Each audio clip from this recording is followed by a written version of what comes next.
Hi అండి. అనుకోకుండా అన్నవరం స్వామి దర్శనానికి వెళ్లిన నాకు ఒక విచిత్రం కనిపించింది. ఏంటో చూపిస్తాను చూడండి. ఇదిగో ఈ ఒత్తులమ్మే షాపు నుంచి అలా వెళ్తే ఓ పెద్ద రావి చెట్టు. పాపం దీనంగా దాని బాధ చెప్పుకుంది. కింద ఒత్తులు మంట పెట్టి అంటించేస్తూ నా కుటుంబం చల్లగా ఉండాలని దీవించమని అడుగుతారేంట్రా అన్నట్టు అనిపించింది. నేనేదో మీకు అసలు అక్కడ వేడిసేగ ఎంత ఉంటుందో చూపిద్దామని చేతులు పెడితే ఇంకొక ఆవిడ ఎవరో వచ్చి అదేదో కొత్త రకం దండం అనుకుని నన్ను ఇమిటేట్ చేస్తూ దండం పెట్టి వెళ్ళిపోయింది. బయట ఒకడైతే కూర్చుని ఈ చెట్టును తగలెట్టే కార్యక్రమాన్ని ఎంకరేజ్ చేస్తున్నాడు.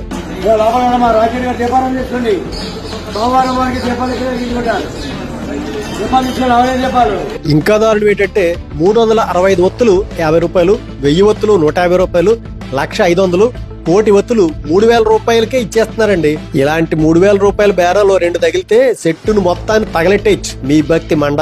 ఎవడో టీవీలో టీఆర్పీ కోసం ఏదో చెప్తే దాన్ని ఒక ఉద్యమంలా చేసి చెట్టును తగలెట్టేయడం ఎంతవరకు భావ్యం చెప్పండి. దయచేసి ఎండోమెంట్ వారు తక్షణమే స్పందించి ఈ చెట్టు చుట్టూరా రక్షణగా ఒక కంచె వేసి ఏళ్ల నాటి ఈ వృక్షరాజ్యాన్ని కాపాడాలని కోరుతున్నారు. లేదంటే భవిష్యత్తులో ఆ చెట్టు బదులు ఆ చెట్టు స్థానంలో చెట్టుకు సంబంధించిన ఫోటోను పెట్టి పూజ చేసుకోవాల్సిన పరిస్థితి వస్తుంది.